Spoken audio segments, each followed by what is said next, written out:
अदृश्य बत्तख। सूरज चमचमा रहा था और खेत की हवा में मीठी घास की खुशबू फैली थी। खेत के एक कोने में चीकू नाम की नन्ही बत्तख अपनी टोली के साथ तालाब के किनारे खेल रही थी। चीकू सबसे चंचल थी, कभी फिसलती, कभी पानी में छींटे उड़ाती। खेलते खेलते चीकू की नजर एक अजीब से चमचमाते गड्ढे पर पड़ी। वह तालाब से थोड़ा दूर था और उसमें पानी नहीं बल्कि कुछ नीला सा जादुई तरल दिख रहा था। चीकू ने सोचा, वाह, कितना मजेदार दिख रहा है, और बिना कुछ सोचे वह उसमें कूद गई। प्लैश! एक हल्की चमक उठी और फिर सब कुछ शांत हो गया। चीकू ने अपनी आंखें खोली, पर अजीब बात थी, उसके पंख दिखाई नहीं दे रहे थे। घबराकर वह दौड़ी अपनी टोली के पास, पर जैसे ही वह दोस्तों के सामने पहुंची, सब चौंक गए। कहां गई चीकू? गौरैया ने पूछा। अभी तो यहीं थी। मुर्गी ने इधर उधर झांका। चीकू ने हंसते हुए क्वैक क्वैक किया, लेकिन अब उसकी आवाज हवा में गूंजती रही, बिना किसी बत्तख के दिखे। पहले तो सब डर गए। गाय मुंह फैलाकर भागी, कुत्ता भौंकते हुए कुएं के पीछे छुप गया।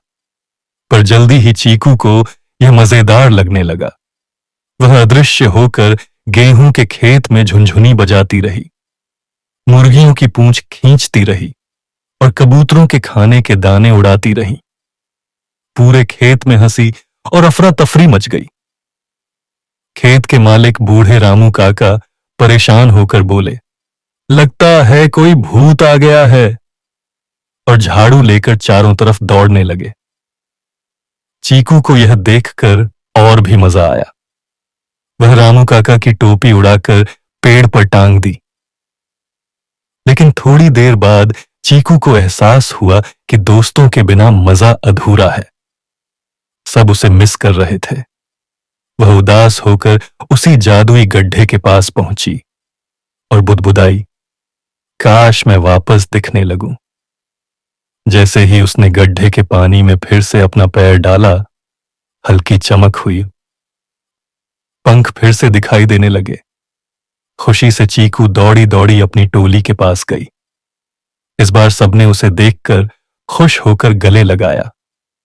गौरैया ने हंसते हुए कहा, हम समझ गए थे, ये सब चीकू का ही काम था। मुर्गी बोली, अगली बार हमें भी अदृश्य बनाना। चीकू खिलखिलाई और बोली, अच्छा, लेकिन पहले सबको वादा करना होगा। अदृश्य होकर शरारत सिर्फ थोड़ी थोड़ी करनी है। पूरा खेत ठहाकों से गूंज उठा और चीकू को भी समझ आ गया, दोस्तों के साथ मजा करना सबसे बड़ी जादुई बात है।